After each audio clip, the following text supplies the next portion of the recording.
And David, I asked Providence executives if they thought there was a chance for maybe a last-minute bargaining session tonight that could possibly stop the strike from happening tomorrow morning, and they told me they didn't think so.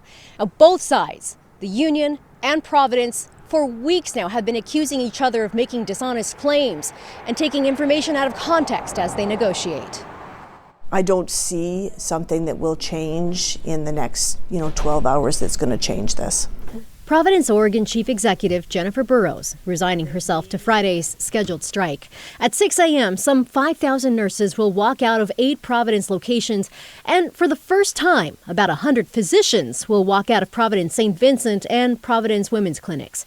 All are represented by the Oregon Nurses Association.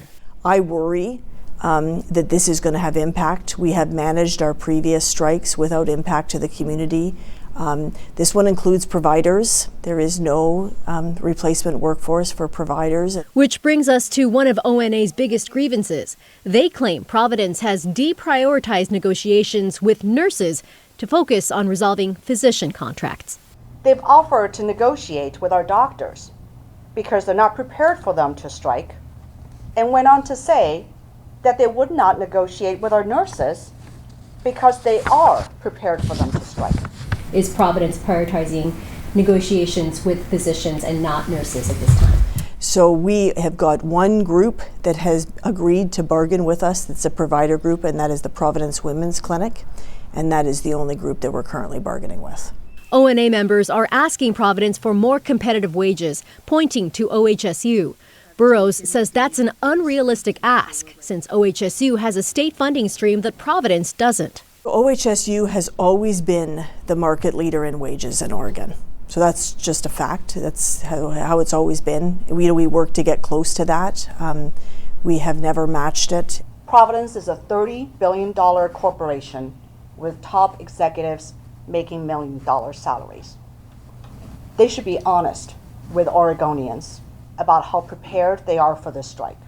ONA also accuses Providence of not meeting safe staffing laws, which guide nurse-to-patient ratios. We asked them about that. That's a little bit of a loaded question, because there is the intention of making sure we're being mindful and planful about safe staffing.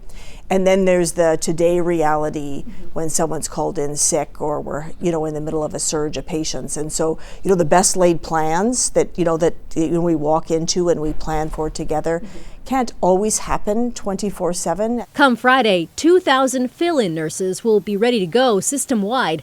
And at St. Vincent, Providence executives say a number of medical directors and independent providers will be stepping in. It won't be situation normal. There will be delays in the emergency department, we expect. It's just these aren't the regular doctors that are there, although they're highly qualified. To adjust for staffing, Providence says they will keep 2 of its 6 women's clinics open during the strike, one here on the west side, another on the east side. They urge patients to contact those clinics directly for more information. Providence says they have not yet scheduled their next bargaining session with the union. Once again, tomorrow morning, 6 a.m., the strike is set to begin. David, back to you. Catherine Cook with the breaking news outside Providence St. Vincent tonight. Thank you, Catherine.